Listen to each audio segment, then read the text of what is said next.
اهدنا الصراط المستقيم. الحمد لله رب العالمين والصلاة والسلام على سيد الأنبياء والمرسلين وعلى آله وأصحابه أجمعين. أما بعد، أعوذ بالله من الشيطان الرجيم. بسم الله الرحمن الرحيم. رب اشرح لي صدري ويسر لي أمري واحلل عقدة من لساني يفقهوا قولي رب زدني علما.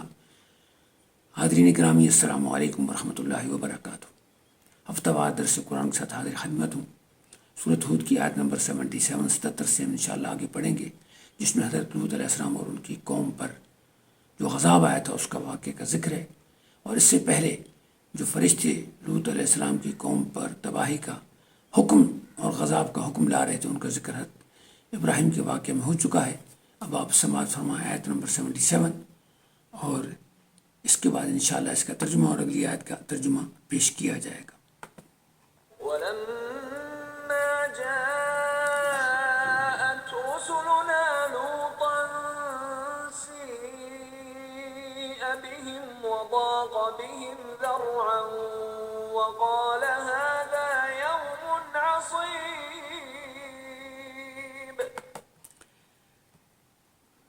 اللہ اکبر. اور جب ہمارے پیغام رساں رسولنا، ہمارے پیغام رساں یعنی فرشتے حضرت لوط علیہ السلام کے پاس آئے تو وہ پریشان ہوئے اور ان کا دل بہت تنگ ہوا. ضاق بہ ذرعا، اور کہنے لگے آج کا دن بڑا غضب کا دن ہے. اور وجہ اس کی یہ تھی کہ وہ فرشتے بہت نوخیز نوجوان، جن کے ابھی تک داڑھی اور مونچھیں نہیں آئی تھی، خوبصورت ترین شکل میں آئے تھے. اور یہ آزمائش تھی ان کی قوم کے لیے، اور ایک ثبوت تھا کہ ان کے کردار کتنے گھٹیا ہیں اور وہ غضب کے مستحق ہیں. جب پہنچے تو آپ کو پیغام ملا، آپ باہر تھے تو آپ کو پریشانی ہوئی کہ اس قوم کی عادات جو ہیں وہ بڑی خراب ہیں. یہ مرد سے مرد لونڈے بازی کے عادی ہیں، اور ہر جو نوجوان ہے اس کو یہ خراب کرتے ہیں، تو آج میرے مہمانوں کو بھی خراب کریں گے. تو آپ بڑے پریشان ہوئے، کہنے لگے آج میرا دن بڑا مشکل ہے. اور اس کی ایک اور جو روایت آئی ہے کہ حضرت لوط علیہ السلام چونکہ عراق سے تنہا گئے تھے، وہاں کے مقامی نہیں تھے بلکہ اجنبی تھے، تو لوگوں کا رویہ اور بھی سخت تھا قبائلی عصبیت کی بنا پر. اور پھر آپ تبلیغ بھی کر رہے تھے، برے کاموں سے منع بھی کر رہے تھے، اور آپ کے ساتھ کوئی زیادہ آپ کے پیروکار نہیں تھے، بہت تھوڑے تھے اور وہ کمزور تھے. اس لیے آپ پر ہمیشہ ان کا دباؤ رہتا تھا. اور اسی دباؤ کی وجہ سے روایت میں یہ بھی ہے کہ انہوں نے کہا تھا کہ اگر آپ کے پاس ایسا کوئی مہمان آیا جس کی ہمیں کوئی ضرورت پڑی، یعنی ہمارے جنسی اغراض کے مناسب ہوا، یعنی نوخیز ہوا، تو ہم اسے وہی فیل کریں گے جسے آپ ہمیں منع کر رہے ہیں. اور وہ علی اعلان یہ کام کرتے تھے. تو اس وجہ سے آپ زیادہ پریشان ہوئے. اور پھر جو ان کا طریقہ تھا اس کا ذکر اگلی آیت مبارکہ میں سماعت فرمائیں. وَجَاءَهُ قَوْمُهُ يُهْرَعُونَ إِلَيْهِ وَمِن قَبْلُ كَانُوا يَعْمَلُونَ السَّيِّئَاتِ. قَالَ يَا قَوْمِ هَٰؤُلَاءِ بَنَاتِي هُنَّ أَطْهَرُ لَكُمْ فَاتَّقُوا اللَّهَ وَلَا تُخْزُونِ فِي ضَيْفِي أَلَيْسَ مِنكُمْ رَجُلٌ رَّشِيدٌ. آیت مبارکہ ان کی لوگوں کی جو ذہنی کیفیت ہے اس کو اور جسمانی کیفیت کو بیان کر رہی ہے کہ وہ پھر قوم دوڑتی ہوئی بھیڑیوں کی طرح یہرعون الیہ، کیونکہ ان کو بتایا تھا حضرت لوط کی وائف نے کہ بہت خوبصورت نوخیز نوجوان ہیں جو بہت ہی جمیل و حسین ہیں، وہ آئے ہیں. تو ظاہر ہے ان کو تو وہ اشتہا تھی، بھڑک اٹھے ان کا بھئی آج موقع ہے، ہم کیوں نہ کریں. تو آپ کے گھر کی طرف دوڑے. اور اس سے پہلے یہ برے اعمال کے وہ عادی تھے، یعنی لواطت کی آپ دیکھیں، یعنی لواطت کا نام اس قوم کی وجہ سے پڑ گیا. اور یہ حضرت موسیٰ سے بہت پہلے کی بات ہے، آج کی بات نہیں ہے. جو گیز ہیں یا لیزبین ہیں جو کہتے ہیں ہم جنس کی شادی ہونی چاہیے، یہ ہم جنس ہوموسیکسولیٹی کو جو پرموٹ کرتے ہیں، اور آج کل کے خاص کر اس دور میں ہم انشاءاللہ اسی پہ بات کریں گے. اور یہ چونکہ قرآن مجید میں اس لیے ذکر کیا گیا ہے کہ ان برائیوں سے بچا جائے، لہٰذا ان کو دبانے کا کوئی فائدہ نہیں. ان کو بڑی علمی طریقے سے ڈسکس کرنا چاہیے تاکہ ہمارے نوجوانوں کو اس بات کی سمجھ ہو کہ اسلام نے اس کی سخت سزا اور اسے برا کیوں کہا ہے. تو یہ برے عمل کرتے تھے. تو حضرت لوط نے سے کہا کہ اے قوم، ہماری جو قوم کی بیٹیاں وہ موجود ہیں، نوجوان ہیں، ان کی ضرورت ہے نکاح ان کو تعلق چاہیے مردوں سے تاکہ اولاد پیدا ہو، تاکہ اچھی طریقے سے زندگی بسر کر سکیں. میری بیٹیاں ہیں، تمہاری بیٹیاں ہیں، تم ان سے کیوں نہیں یہ غرض کرتے ہو بجائے اس کے کہ میرے مہمانوں کے اوپر چڑھ دوڑے ہو، ان کے ساتھ جنسی فعل کی رغبت اور اظہار کر رہے ہو اور زبردستی کر رہے ہو. اللہ سے ڈرو اور مجھے لا تخزون، مجھے نہ رسوا کرو اپنے ضیفی، اپنے مہمانوں کے سامنے. کیا تم میں کوئی عقل مند سمجھدار بندہ نہیں ہے کہ اس قسم کی گھٹیا حرکت نہ کرے؟ ایک مہمان، ایک عمل گندہ ہے، پھر موقع غلط ہے کہ میرے مہمانوں سے آپ کر رہے ہو، مہمانوں کا یہ احترام ہونا چاہیے. تو انہوں نے اس کا جواب جو دیا وہ بھی قابل غور ہے، اور یہی جواب برائیوں کو جب ہم مٹانا چاہتے ہیں یا برے کام کرنے والوں کو بتاتے ہیں تو وہ جو ہمیں جواب دیتے ہیں وہی جواب انہوں نے دیا، انسانی نفسیات کا اظہار کرتا ہے. قالوا لقد علمت ما لنا في بناتك من حق وإنك لتعلم ما نريد. وہ کہنے لگے لقد علمت ما لنا في بناتك، تمہیں پتہ نہیں کہ ہمیں لڑکیوں سے کوئی غرض نہیں ہے، ہم جنسی رغبت تو مردوں سے کرنا چاہتے ہیں، نوخیز مردوں سے، دوسرے مردوں سے. تو ہمیں یہ کیوں کہہ رہے ہو کہ تم عورتوں کی طرف جاؤ، ہم میرے مہمانوں کی طرف نہ آؤ؟ اور تمہیں بڑے طریقے سے پتہ ہے، ہم نے تمہیں بتایا کہ ہم کیا چاہتے ہیں، لہٰذا ہم یہ تمہاری بات نہیں مانتے. یعنی انہوں نے دھمکی دی کہ اب تمہاری بات ہم ریجیکٹ کر رہے ہیں، ہم کریں گے جو ہم کرنا چاہتے ہیں. اگلی آیت مبارکہ سماعت فرمائیں جو حضرت لوط نے جس کا اظہار کیا. قال لو أن لي بكم قوة أو آوي إلى ركن شديد. پھر انہوں نے کہا کہ بھائی حضرت لوط علیہ السلام جب یہ حالت دیکھی تو کہتے آج اگر میرے پاس قوت ہوتی، جس طرح میرے گھر پہ چڑھ دوڑے ہیں، میرے گھر کا احترام نہیں کیا، یعنی چار دیواری کا احترام نہیں کیا، میرے مہمانوں کا احترام نہیں کیا، اور اعلان مجھ سے کہہ رہے ہیں کہ ہم ان سے برائی کریں گے، اور جب میرے پاس ایسا کوئی سہارا ہوتا تو میں آج ان کا سخت مقابلہ کرتا ہے، ان کو طاقت کے ذریعے روک دیتا. اب ہم اس میں جس چیز پہ ڈسکس کریں گے وہ اس میں 2 پوائنٹ ہیں، اور آگے یہ جاتا ہے آگے کہ پھر ان پر کیسا غضب آیا اور کس طرح غضب آیا اور کس طرح ان کو خراب یعنی اس کی سزا ملی. انشاءاللہ اگلے درس میں کریں گے، لیکن یہ چونکہ پوائنٹ بڑے اہم ہیں اس پہ ہم ڈسکس کرتے ہیں.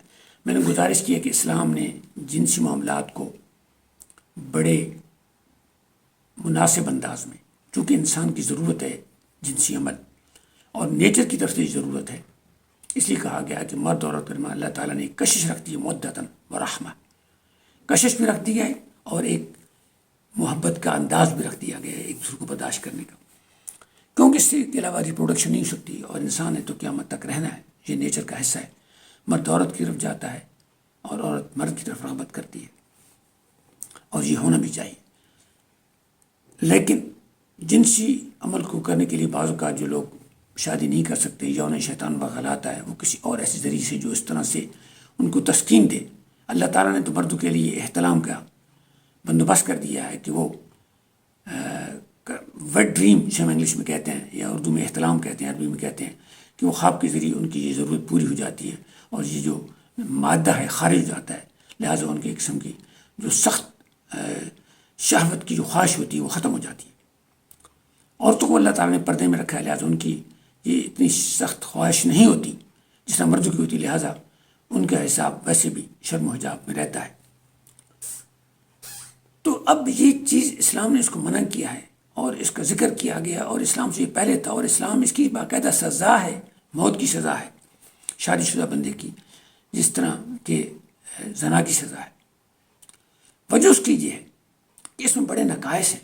مثلا اس میں سب سے بڑا نقص تو یہ ہے کہ انسانی نسل کے خلاف ہے، کیونکہ اگر آپ مرد سے شادی کرنا شروع کر دیں گے، جس طرح لیسبین کہتے ہیں کہ ہم ہومو سیکس کی شادی ہو سکتی ہے، دونوں رہ سکتے ہیں، اور اس طرح عورتیں رہ سکتی ہیں، تو پھر ریپروڈکشن کیسے ہوگی؟ انسان کے بچہ عورت سے تو بچہ نہیں پیدا کر سکتی جب تک مرد کا سپرم نہ جائے یا مادہ منی نہ جائے، اور مرد کیسے کر سکتے دوسری مرد سے؟ تو یہ اس کا مطلب ہے کہ ساری دنیا اس پہ عمل کرنا شروع کر دے تو انسانیت 100-150 سال میں بالکل ختم ہو جائے گی. یہ نیچر کے خلاف ہے، لہٰذا یہ بہت بڑا جرم ہے۔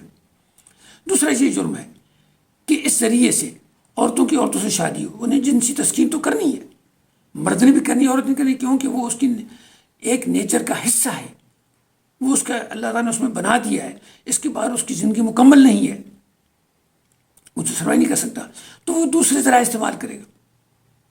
تو عورتوں کو ویجینل ڈیزیز شروع ہو جاتی ہیں پیشاب گاہ میں، اور مردوں کی پیشاب گاہ میں بیماری شروع ہو جاتی ہیں، اور مردوں کے بھی آلہ جو ہے جنسی ہے، عورتوں کا ہے، ان دونوں میں خرابی شروع ہو جاتی ہیں، اور HIV اور ایڈز اور دوسری بہت ساری بیماریاں دونوں کی شروع ہو جاتی ہیں، اور ان کا اظہار جب تھوڑی سی عمر بڑھ جاتی ہے تو بہت زیادہ ہو جاتا ہے۔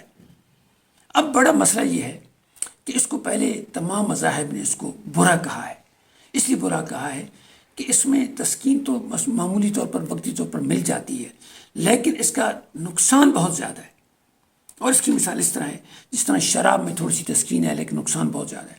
ساری دنیا میں میڈیسن والے کہتے ہیں کہ شراب کا نقصان اس کے فائدے سے بہت زیادہ ہے، لہٰذا بچوں کے لیے اس کو منع کر دیا گیا، اور ڈرائیونگ کے لیے بھی اس کو جرم کرا دیا، اگر آپ شراب پی کے ڈرائیو کریں تو آپ کو جرم کیا جائے گا، شراب پی کے آپ کوئی گواہی نہیں دے سکتے ہیں، شراب پی کے اگر آپ کوئی ہلڑ بازی کریں تو آپ کو اریسٹ کر لیا جائے گا، کیونکہ یہ گندا عمل ہے، بدقسمتی سے شیطان نے کہا نہیں آپ کو آزادی، لہٰذا آپ کریں، اور اسلام نے اسی لیے اس کو برسر عام سزا دی ہے لیشز کی، کہ تاکہ لوگ یہ نہ کریں، اور اگر بار بار کرتے ہیں تو انہیں اس شہر بدر کر دیا جائے، شہر سے نکال دیا جائے، تاکہ دوسرے لوگوں کو ترغیب نہ ہو، ایز اے پریونٹیو ہو۔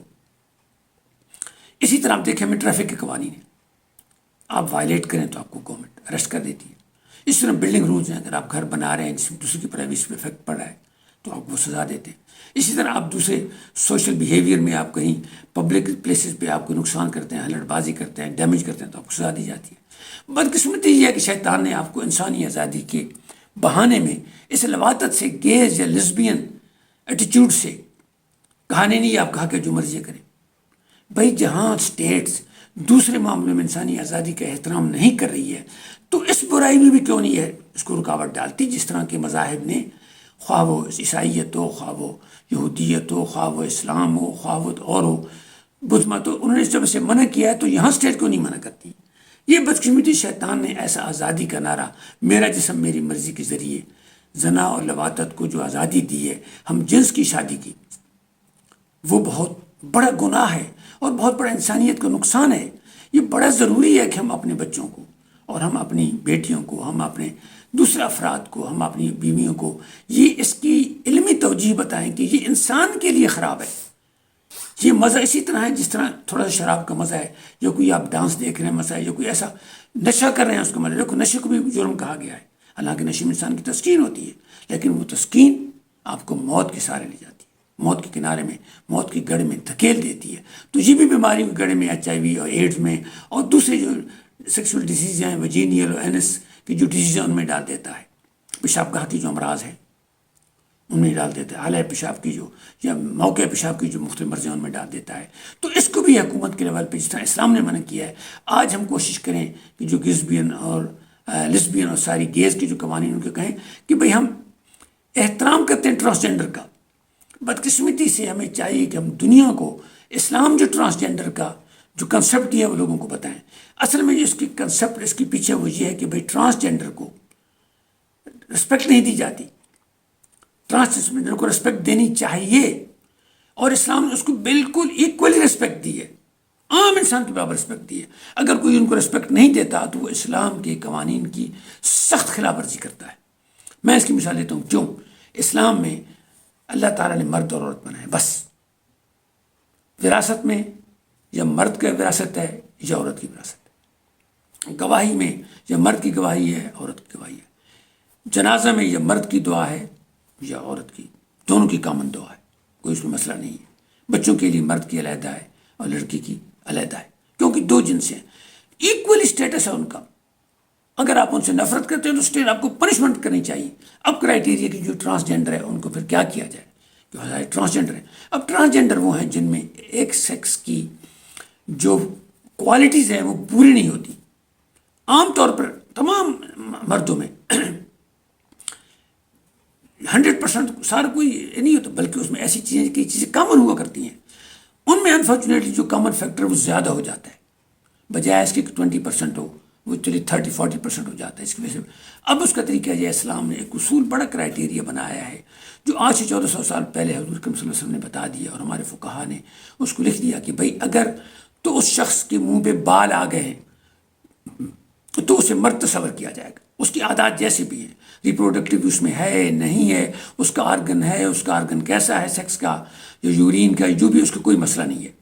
ہاں اسٹیٹ کو چاہیے کہ اگر کوئی 14 سے لے کے 16 سال تک جن میں ان کی نیچرل ٹینڈنسی زیادہ ہے, نیچرل انڈیکیشن زیادہ ہے, مثلا ان کے اندر داڑھی کے بال چہرے پہ اگ رہے ہیں, تو ان کو اسٹیٹ اپنے خرچے پہ ان کی سرجری کرا دے کر وہ مرد بننا چاہتے ہیں تو ان کو مرد بن دے.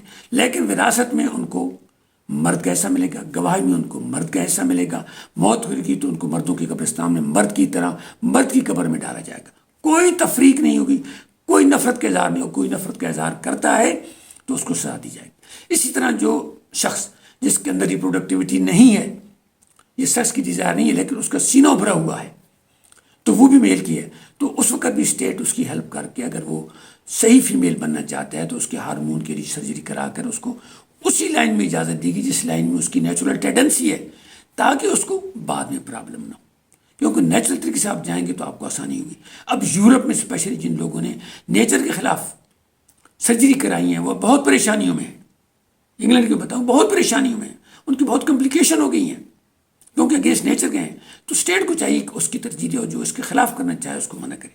اس طرح پھر ٹرانسجینڈر جو بھی لوگ ہیں ان کو بالکل مردوں کے کوٹے میں استعمال کیا جائے, بلکہ ان کے لیے اسپیشل ریفرنس دیا جائے, کوئی ان سے امتیاز نہ برتا جائے. ان کے اگر کوئی خلاف ڈسرسپیکٹ کرائے تو اس کو سزا دی جائے, کرمنل افینس دیا جائے.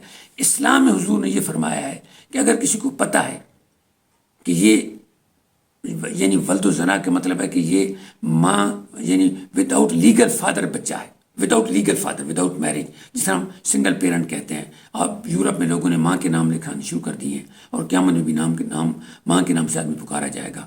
تو اس کو اگر آپ نے کہا ولد و زنا, ہم جو گالی دیتے ہیں وہ تو ہوگا, اس کو کہنا اور فن سے اس کی سزا ملے گی حد قذف کی, کیونکہ اس بچے کے ساتھ قطعاً کسی قسم کی کوئی نفسیاتی طور پر اس کی شخصیت قطعاً داغدار نہیں کرنی چاہیے لوگوں کو اپنے گھٹیا رواج یا اپنے گھٹیا ایٹیچیوڈ یا اپنے گھٹیا بیہیور سے. تو سامعین گرامی, یہ ہے وہ اسلام کے قوانین, یہ ہے وہ اسلام کے احکام, یہ وہ اسلام کا طریقہ حیات جو آج سے 1400 سال پہلے ہمیں ہمارے نبی صلی اللہ علیہ وسلم نے قرآن مجید کے احکام اور اپنی ذات کی تعلیمات کی صورت میں دیا ہے. میری آپ سے گزارش ہے کہ یہ پیغام اپنے حلقہ اثر تک پہنچائیں, اور یہ جو وبا پھیل رہی ہے گیز کی اور لیسبین کی, اس کو علمی اور عقلی طور پر بتائیں, نوجوانوں کو بتائیں, حکومت کو بتائیں, لیجسلیٹر کو بتائیں کہ بھئی یہ اس میں جو انبیاء نے آج تک تمام ادیان نے اس کو پورا کہا ہے, اس میں یہ وجہ ہے. اللہ تعالیٰ آپ کو اور مجھے اسلام اور قرآن کا پیغام اچھی طریقے سے پہنچانے کی توفیق عطا فرمائے, ہمارے گناہوں کو معاف فرمائے اور تمام انسانیت پر رحم فرمائے, وباؤں سے محفوظ فرمائے اور امت مسلمہ کو عادل اور نیک حکمران عطا فرمائے. اور اللہ ہماری تمام کوششوں کو منظور مقبول فرما اور ہمارے گناہوں کو معاف فرما اور ہمیں خیر اور بھلائی پہنچانے کی توفیق عطا فرما. انشاءاللہ اگلے ہفتے آپ سے ملاقات ہوگی. والسلام علیکم ورحمۃ اللہ وبرکاتہ.